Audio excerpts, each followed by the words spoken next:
आज इस वीडियो में हम बात करने वाले हैं मीम कॉइन्स के बारे में। मीम कॉइन्स बहुत सारे लोगों को अट्रैक्ट करते हैं, मीम कॉइन्स बहुत सारे लोगों को पसंद है और मीम कॉइन्स की होल्डिंग भी बहुत सारे लोगों के पास है। लेकिन आज हम बात करने वाले हैं कि मीम कॉइन्स में एग्जैक्टली कितना इन्वेस्ट करना चाहिए, कितना पैसा मीम कॉइन्स में डालना चाहिए और क्या स्ट्रेटजी रहनी चाहिए मीम कॉइन्स के लिए। आज ये डिस्कस करना बेहद ज़रूरी है क्योंकि कहीं ना कहीं मीम कॉइन्स अगर आप देखेंगे मार्केट के अंदर रिवॉर्ड भी ज़्यादा देते हैं, रिस्क भी ज़्यादा है मीम कॉइन्स के अंदर।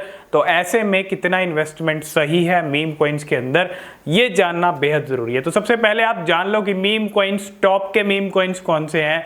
देखो, कुछ मीम कॉइन्स अब नहीं रह चुके हैं, मतलब मीम कॉइन्स का टैग उनसे हट चुका है। जैसे कि आप शिबा इनू को ले लो, शिबा इनू अब एक मीम कॉइन नहीं है, एक मीम कॉइन से भी बढ़ के हो चुका है, अपना खुद का इकोसिस्टम डेवलप कर लिया शिबा इनू ने।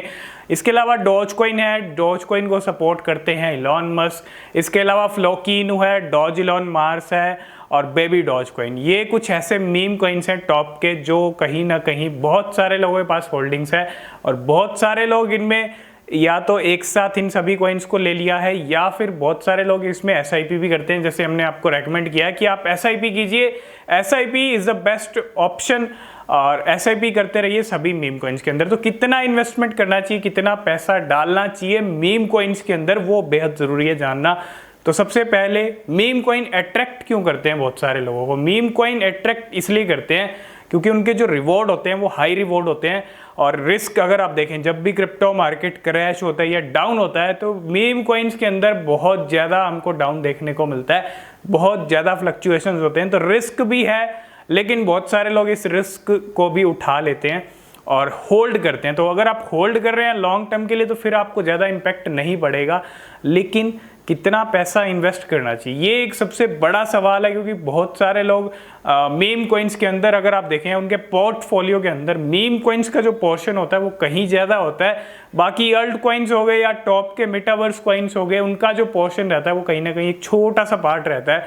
तो ऐसे में वो कहीं ना कहीं गलती हो सकती है। तो मान लो आप एग्जैक्टली मान लो किसी भी आप हर महीने 10,000 रुपीज़ जो है क्रिप्टो मार्केट में डाल रहे हो, तो 10,000 रुपीज़ में से आपके 2-3 मतलब 20 या 30% ही आपका मीम कॉइन्स में जाना चाहिए। 10,000 का जो पार्ट रहेगा 20-30, तो मीम कॉइन्स में उतना ही पैसा डालो जितना आप टोटल इन्वेस्ट कर रहे हो उसका 20 या 30%, ज़्यादा से ज़्यादा मैक्सिमम इतना ही पार्ट होना चाहिए। और जो भी आप कॉइन सिलेक्ट कर रहे हो, मीम कॉइन्स की इतनी सारी ज़ीरो होती हैं, अगर आप देखें प्राइस में 100 रुपीज़ में लगा रहे हैं, 1000 भी लगा रहे हैं किसी एक मीम कॉइन में, तो करोड़ों कॉइन्स आपको मिलते हैं, मिलियंस में मिलते हैं, बिलियंस में मिलते हैं, ट्रिलियंस में भी मिल जाते हैं। ऐसे भी कॉइन्स हैं जिनकी ज़ीरो कहीं ज़्यादा है।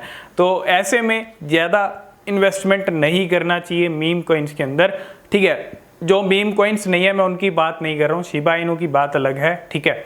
रिस्क सभी कॉइन्स के अंदर है जितने भी मीम कॉइन्स हैं, क्योंकि उनकी अभी यूटिलिटीज़ और यूज़ केसेस पे फोकस चल रहा है। जैसे फ्लॉकी इनू है, डॉज इलॉन मार्स है, बेबी डॉज कॉइन है, इनके होल्डर तो बहुत ज़्यादा हो गए, इन्होंने रिवॉर्ड भी अच्छे दिए हैं। अगर आप एक साल के कंपैरिजन करेंगे इन सभी कॉइन्स के, साइतामा कॉइन हो गया लेकिन वो मीम कॉइन नहीं है, तो इनमें आप थोड़ा थोड़ा इन्वेस्टमेंट करें। 100 रुपीज़, 500 रुपीज़, 1000, ज़्यादा से ज़्यादा आप SIP करते रहिए हर महीने, बहुत हैं। तो मीम कॉइन्स में इतनी सारी जीरो आती है ना, उसी का फ़ायदा आपको उठाना है, उसी जीरो का फ़ायदा उठाना है। अगर आप मीम कॉइन में 100 रुपये लगा रहे हो तो आपको इतनी क्वांटिटी में कॉइन्स मिलते हैं, करोड़ों में भी कॉइन्स मिल जाते हैं, ठीक है। रियलिटी है।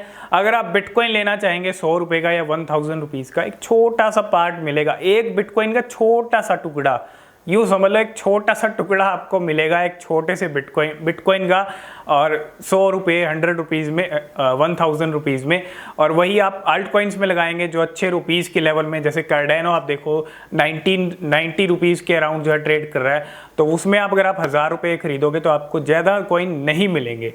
तो जिनकी वैल्यू अच्छी सर्ज है, जैसे सोलाना है, जैसे आप एवलॉन्च लो, टेरा लो, ये सभी कॉइन्स हज़ारों में आती हैं। तो अगर आप 1000 इनमें लगाएंगे तो छोटे छोटे पार्ट आपको मिलेंगे। लेकिन मीम कॉइन्स में अगर आपको इतने करोड़ों में कॉइन्स मिल रहे हैं तो हर महीने थोड़ा थोड़ा SIP कीजिए, 500, 1000, बस, इससे ज़्यादा मैक्सिमम ना किए, मतलब ना करिए। क्योंकि अगर आप हर महीने इन्वेस्टमेंट कर रहे हो, SIP कर रहे हो मीम कॉइन्स के अंदर, आपके कॉइन्स वैसे ही ग्रो होते रहेंगे और इनको बस होल्ड करना है आपको। मीम कॉइन्स 1 साल 2 साल के अंदर काफ़ी अच्छा रिवॉर्ड आपको दे सकते हैं।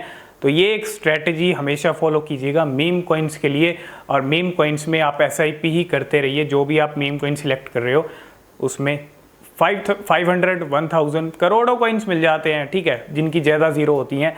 तो ये स्ट्रेटजी आपको फॉलो करनी चाहिए। अगर वीडियो पसंद आया वीडियो को लाइक शेयर कर देना, बात समझ में आ गई हो तो लाइक ज़रूर कर देना और कमेंट भी कर देना। अगर कोई क्वेश्चन कोई सवाल है, नीचे डिस्क्रिप्शन में टेलीग्राम चैनल का लिंक है, उसको ज्वाइन नहीं किया तो उसको भी ज्वाइन कर लेना, वहाँ भी अपडेट्स आपको मिलते रहते हैं। आज की इस वीडियो में फिलहाल इतना, मिलते हैं नेक्स्ट वीडियो में, तब तक के लिए बाय बाय।